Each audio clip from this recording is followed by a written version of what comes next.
नमस्कार, मैं हूं ज्योति सागर और आप देख रहे हैं हापुड़ हलचल। कोरोना वायरस की वजह से लॉकडाउन पिछले 3 महीने से चल रहा है, जिससे आम आदमी की आर्थिक स्थिति बहुत खराब चल रही है।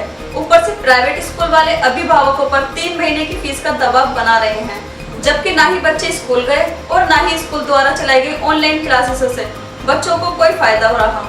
जैसा कि हमारे चैनल हापुड़ हलचल न्यूज ने आप सभी को फीस का विरोध करने वाली पेरेंट्स एसोसिएशन के काम को दिखाया था। पेरेंट्स एसोसिएशन ने DIOS निशा अस्थाना से खास बातचीत करते हुए फीस माफी का ज्ञापन सौंपा। पेरेंट्स एसोसिएशन लगातार फीस माफी हो सके निरंतर प्रयास कर रहा है। हमारे वरिष्ठ संवाददाता सुशील शर्मा ने DIOS निशा अस्थाना से खास बातचीत की, जहां अस्थाना जी ने कहा कि स्कूलों के साथ मीटिंग की जाएगी, तभी कुछ निर्णय हो पाएगा। एक ज्ञापन DIOS मैम को दिया गया था, जिसके बदले में DIOS मैम ने स्कूलों के लिए एक ज्ञापन दिया है, जिसमें अभिभावकों का विरोध था कि ऑनलाइन क्लासेस सक्सेस नहीं हो पा रही हैं, जिससे बच्चों की आंखें भी खराब हो रही हैं। मगर उस जो शासन के द्वारा, जो DIOS मैम के द्वारा ज्ञापन स्कूलों को गया है एक मीटिंग के लिए, उसमें बताया गया है कि स्कूलों द्वारा जो ऑनलाइन क्लासेस द्वारा सराहनीय कार्य किया जा रहा है, उसका बहुत अच्छा रिजल्ट मिलने को मिल रहा है, ये कहा जा रहा है। मगर पेरेंट्स द्वारा इस चीज़ का विरोध हो रहा है। जैसा कि हमारे साथ पेरेंट्स एसोसिएशन के सदस्य हैं, तो सर मैं जानना चाहूँगा आपसे, जो एक DIOS मैम द्वारा बैठक के लिए ज्ञापन गया है स्कूल के लिए, उसमें जो सराहनीय कार्य बताया है स्कूलों द्वारा ऑनलाइन क्लासेस को, जिसका आपने विरोध किया है, तो क्या कहेंगे आप इसके बारे में? School parents association online classes का सदैव से विरोध करता रहा है, क्योंकि इसमें ना तो पूरा मटेरियल बच्चों को मिल पा रहा है, और मैंने जैसे कि DIOS मैडम को भी एक पेपर दिए हैं, जिसमें YouTube के चैनल पर इनके द्वारा क्लासेस डाली जा रही हैं, जिसमें 1 महीने के अंदर कहीं 10 बच्चे, कहीं 5 बच्चे, ये इतने बच्चे व्यूअर हैं। अगर ये बच्चे व्यूअर हैं तो इनके बाकी क्लास के बच्चों को इनका ये क्या रिजल्ट होगा, क्या उनको पूरी शिक्षा मिल पाएगी? दूसरी बात, ऑनलाइन क्लास की नेट की समस्या है, घर में मोबाइल की समस्या है। मेरे पास 2 बच्चे 3 बच्चे हैं, तो कहाँ से मोबाइल की व्यवस्था हो?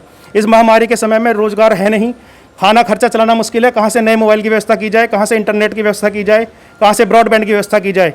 मुझे नहीं लगता कि DIOS महोदय ने कैसे ये स्कूल के द्वारा करावा सराहनीय कृत्य बताया। मैं खुद इसको लेकर अचंभित हूँ। जैसा कि सर DIOS मैम ने एक सराहनीय कार्य बताया है और आप इसका विरोध भी कर रहे हैं, और DIOS मैम ने ये भी कहा है कि बच्चों के फ्यूचर का सवाल है। क्या ऑनलाइन क्लासेस से बच्चों के फ्यूचर का कुछ मतलब है, जैसे कि बच्चे नहीं पढ़ पा रहे हैं? जैसा कि आपको पहले भी मैंने एक बारी इंटरव्यू में अपने बताया था, YouTube पर अनेकों ऑनलाइन चैनल निःशुल्क उपलब्ध हैं। विद्यालय जो इस ऑनलाइन क्लासेस का ड्रामा कर रहे हैं, इससे अभिभावकों को कुछ भी बच्चों को समझ में नहीं आ रहा है। अभी तो हमारे भैया ने पूर्व में जैसे आपको बताया 2-3 बच्चे हैं, कुछ परिवारों में 8-8, 9-9 बच्चे भी हैं।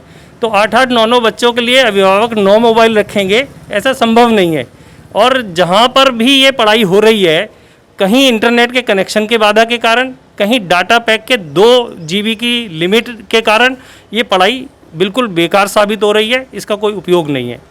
हमारी ये मांग है कि जब से विद्यालय दोबारा खुले, जब भी खुले कोरोना काल ख़त्म होने के बाद में, तो ये सारी पढ़ाई दोबारा से पुनः कराई जाए, वरना इसका बिना योग्य इसका कोई औचित्य नहीं है। जहां DIOS मैम ने कहा है कि बच्चों के फ्यूचर का सवाल है, इसलिए ऑनलाइन क्लासेस चलाई जा रही हैं, तो शायद DIOS मैम को ये नहीं पता कि गरीब इंसान के पास आज की तारीख में एंड्रॉयड मोबाइल नहीं है। गरीब इंसान के पास इतना पैसा नहीं है जो कि मोबाइल खरीदकर ऑनलाइन क्लासेस से पढ़ा जा सके। तो बच्चों का फ्यूचर ऑनलाइन क्लासेस से नहीं दिख रहा है, जो कि अभिभावक पेरेंट्स एसोसिएशन जो बना हुआ है वो अपने कार्य में लग गया है और इस मुहिम को छेड़ दिया है कि इन 3 महीनों की फीस अभिभावक को ना दी जाए। आज के समय में हर इंसान राशन तक को परेशान है। पिछले 3 महीनों से जहां हर इंसान की आमदनी, व्यापार, नौकरी पेशा बंद है, वहीं स्कूल फीस का दबाव बनाना शर्मसार है। पेरेंट्स एसोसिएशन ने मीटिंग के दौरान एक महत्वपूर्ण बात अभिभावकों के हित में रखी। जब तक स्कूल नहीं खुलेंगे तब तक कोई स्कूल फीस की डिमांड नहीं की जाए। विद्यालय में हर जनपद में RTE के माध्यम से 25% गरीब कमज़ोर बच्चे पढ़ते हैं, जिनकी आर्थिक आय जो है 50,000 रुपये वार्षिक से अधिक नहीं होती है। अब ऐसे आर्थिक कम आय के बच्चों के पास मोबाइल होना, उनके अभिभावकों के पास मोबाइल होना बड़ी चिंता का विषय है, और यदि चिंता का विषय है तो फिर वो उसके पात्र नहीं है। तो ऐसे 3700 विद्यार्थी मेरे संज्ञान में हैं कि जो हापुड़ जनपद के विद्यालयों में पढ़ते हैं, और उन विद्यालयों का भी शिक्षण नहीं हो पा रहा है जो कमज़ोर बच्चे हैं। तो उनके लिए क्या DIOS महोदया ने व्यवस्था की है, वो उनसे आपको पूछना चाहिए। शासन का स्पष्ट आदेश है माननीय मुख्यमंत्री जी का कि किसी भी अभिभावक को फीस के लिए प्रेशराइज ना किया जाए।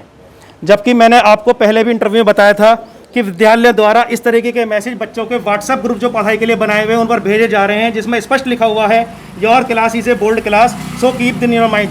तो क्या ये धमकी नहीं है कि बोर्ड के एग्ज़ाम है? क्या हमारे बच्चों को ये बोर्ड के एग्ज़ाम में बैठने से वंचित कर सकते हैं? बार बार फीस के लिए फ़ोन करना, स्कूल स्वयं स्वीकार कर रहा है कि हम बार बार फ़ोन कर रहे हैं। तो DIS महोदय ने इसको रोकने के लिए क्या कदम उठाए? हम 9 तारीख को ज्ञापन देकर DIS महोदय को संज्ञान में लाए थे कि अभिभावकों का शोषण हो रहा है, बार बार फ़ोन और मैसेज आ रहे हैं, मैम इससे हमारी मदद की जाए, हमारा शोषण न किया जाए। लेकिन अभी तक भी स्कूल के पास DIS कार्यालय की तरफ से कोई ऐसा मैसेज, कोई ऐसी सूचना नहीं गई है कि अभिभावकों को अगली मीटिंग आउट होने तक ये मैसेज या फीस की डिमांड ना की जाए। ये मैम स्वयं जवाब दे सकती हैं कि ऐसा इन्होंने क्यों किया। मैम को हम मानते हैं कि ये जनपद की अभिभावकों की भी गार्जियन है, लेकिन ऐसा नहीं लग रहा कि वे अभिभावकों का कोई सहयोग कर रही हैं। मैंने सारे मैसेज आपके सामने स्पष्ट रख दिए हैं और ये मैं हर चैनल पे और मैं हर जगह इनको भेजने के लिए तैयार हूँ। बार बार फीस के लिए फ़ोन करना, इस पर साफ साफ लिखा है बार बार फीस के लिए फ़ोन करना मुझे अब अच्छा नहीं लगता, और मुझे यकीन है कि आप लोगों को भी अच्छा नहीं लगता होगा। तो देख सकते हैं आप किस तरह की लैंग्वेज, एक इमोशनल लैंग्वेज यहाँ पर यूज़ की जा रही है, और ये इमोशनल लैंग्वेज ही इनको लग रहा है कि फीस जमा करा सके। अभी के लिए इतना ही। आगे खबरों के लिए बने रहिए हापुड़ हलचल के साथ।